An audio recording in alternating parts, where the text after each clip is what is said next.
Hello guys and welcome to MK Mobile video. So as you know, the new update is coming soon. We don't have a date yet, at least I don't have a date at the moment of recording this video. But new update is always very exciting and also a little bit scary. Because we never know what's gonna happen. We can get another dot of the update that's gonna bring like a new tower, a couple new characters, and lots of bugs. And in that case, I think it's gonna be very dark times for Mortal Kombat Mobile, even darker than they are right now. There's a lot of things that need to happen to turn around this game, and we talked about it many times. Today I want to talk about 3 features that are the most important in my opinion. They are not new okay, so obviously new game modes and all of that beautiful stuff. We're not gonna talk about that today because there's just way too many possibilities. There's way too many different kinds of game modes we can implement. I'm gonna talk about 3 changes, like small but also very big changes that I want to see implemented in the next update. And these are more of a quality of life changes, I would say. They're not going to fundamentally change the game, but I think that's going to be a good step in the right direction. So here those things are. Thing number 1, talent tree presets. We talked about this multiple times, and in my opinion, it's absolutely dire. So the towers are getting more difficult, and there is multiple battles inside every tower that require different talent tree setups. Not just like preferably, they actually require. For example, for some battles you absolutely have to have brutal ending or death mark technique. For some battles, something like weak point attacks is going to be absolutely, well, it's required if you have weaker teams where you need to get as much edge as possible. Like if you're trying to find the battles with gold teams, you will definitely need to change your talent tree every time. You need a different strategy. You need to use different team, beat different enemy. So in my opinion, having talent tree presets in this game at this point is high requirement, because spending 12 souls every time you want to reset talent tree, and also spending 5 to 10 minutes every time you need to reset a talent tree is just ridiculous. We have team presets.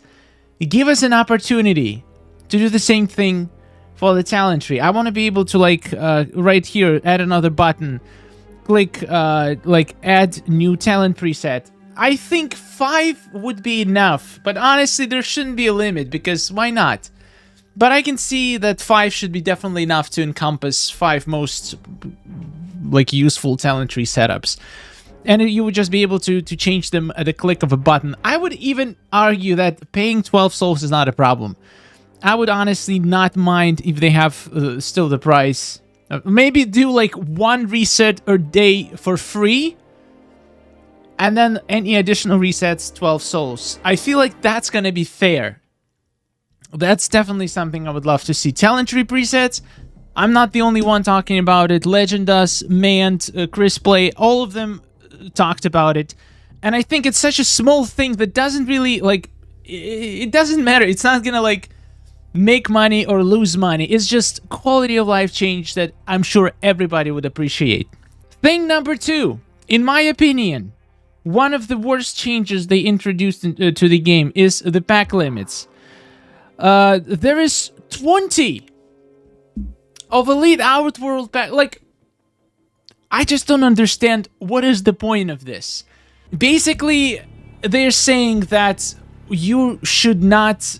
I mean, the only idea that I have why they implemented this feature in the first place is that so people don't sit on a lot of souls and don't just collect souls to spend on specific occasions.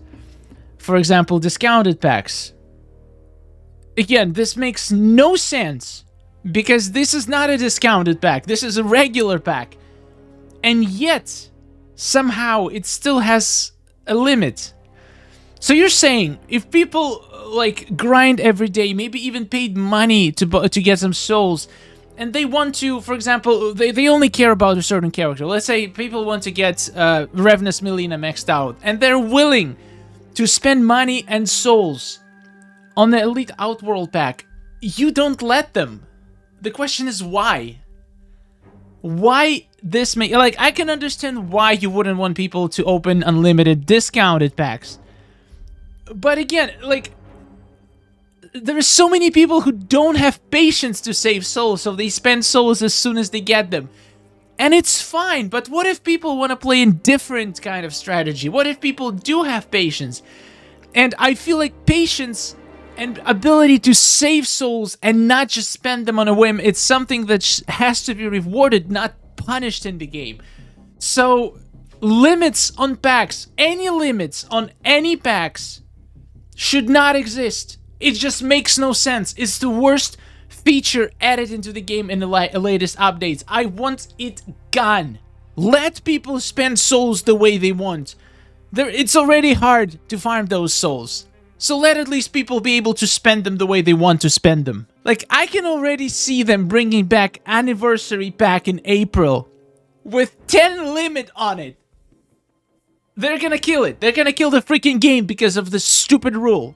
Souls are already extremely worthless. Like, the Tapjoy offers prove it. They're literally willing to give us hundreds of thousands of souls for a couple bucks. Which means they don't value souls as anything. And putting this limit decreases the values of souls even more because you can't even choose how to spend them if you want to spend them on a specific pack. And speaking about the pack limits, I also think they should bring back the packs. For example, Ronin pack, Cold War pack, the packs that have 9% chance to get a specific diamond class. Because I'm not a huge fan of those packs. They have the worst chances in the game. But for people who are deep into the game and have most of the diamonds maxed out, ability to try to snipe certain diamonds from those packs is too good. Like, for me, I have, for example, a Ronin team. I don't have a single Ronin character maxed out, so I can believe I'm saying this. I would open a Ronin pack even without discount, because for me it has the highest chance to actually not get a resell. So it has the highest chance to get not duplicate diamond in the game, which makes no sense, but still, like, bring them in rotation. Like, every day or maybe every 3 days you change the pack to the next one. It used to be in the game. It literally used to be, and it wasn't a big deal. It wasn't broken or anything.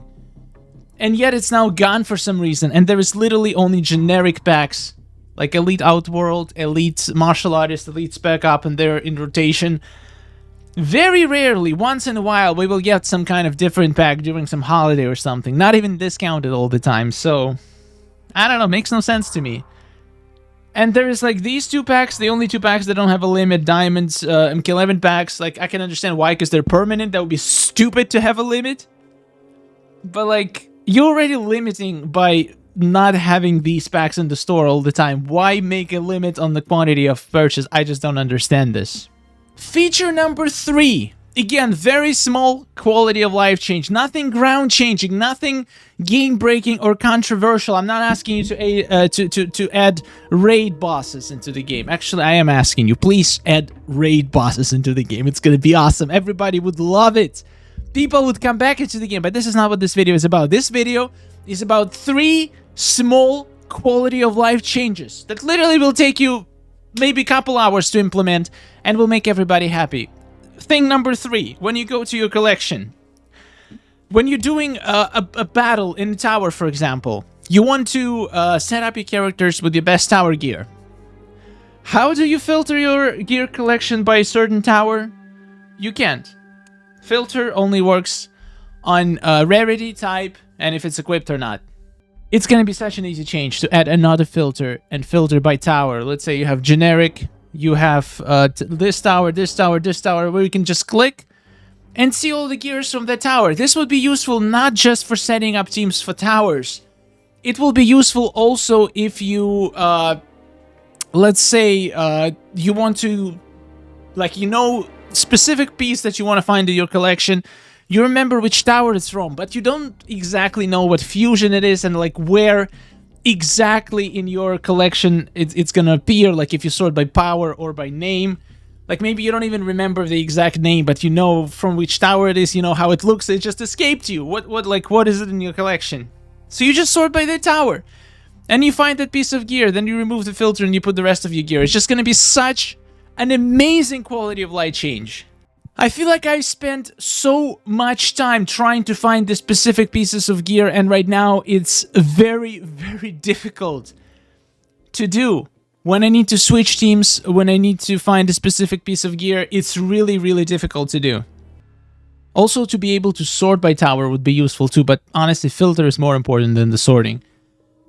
Like, this would be a giant quality of life change. If all these 3 changes are implemented in the next update, in my opinion, even if they don't add any new game modes or new content, I think it's still gonna, like, be a step forward.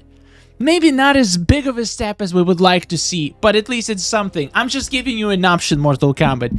If you're not ready yet to roll out some giant changes to the game, like new game mode, or completely rework your packs, or doing like huge stuff like that, maybe you're working on something else, like there is rumors you're working on a new game and maybe you don't have enough manpower for MK Mobile at the moment, or maybe you're even working on a giant MK Mobile update that nobody knows about. I don't know. I'm just giving you 3 small things that you can do for the game to make it so much better. Wait a second. I know I said 3 things. I just literally thought of something. Another thing, very small thing. In quests, when you go to quests, I have, for example, 3 quests running all the time. I don't change them. I always click repeat. It would be so helpful if you made it so much easier to refresh quests. Like, for example, in Injustice 2 Mobile, refreshing an operation actually takes you 2 clicks. You click, it's done. You don't have to confirm the team if you click repeat. It makes no sense to go through all these steps. Like right now, I click claim rewards. And right now, if I click repeat, it should just literally just launch the quest. Like, I don't want to... Okay, it's fine. You can show me this, but it can just go into my collection. Like, it's fine. You already show it to me. But, like, after this step, it should go back to the quest screen. The quest should be already running. Like, this step is unnecessary. All of these loading and popping up is just unnecessary. I want to be able to reset each quest with 2 clicks. 1 click, and then 2 click. That's it. It should be done. It should be done by now. I don't want to do 2 more clicks and then go back to find another quest. Like, also, it would be very helpful if, like, on this screen right now, there was a column like this. Like, the same column on the right, maybe smaller, with the active quests. So you don't have to click every single active quest just to see the claim button, to see the like how long it is left in the quest. Just have like a column of 3 buttons that shows the status of current quests, and let us be able to claim the rewards from there and repeat much faster. Okay, that's all. That's it. That's all I had to say. Thank you so much for watching, guys. If you have any... let's not talk about big stuff. I'm gonna make a separate video about the big things that I think should happen to MK Mobile. Like, big, huge game changes that needed to happen. But in this video, in the comments, let's discuss, like, small quality of life changes that they can implement that can help the game be much, much better. Thank you so much for watching. Thank you, members and patrons, for supporting this channel. You guys rock! Goodbye.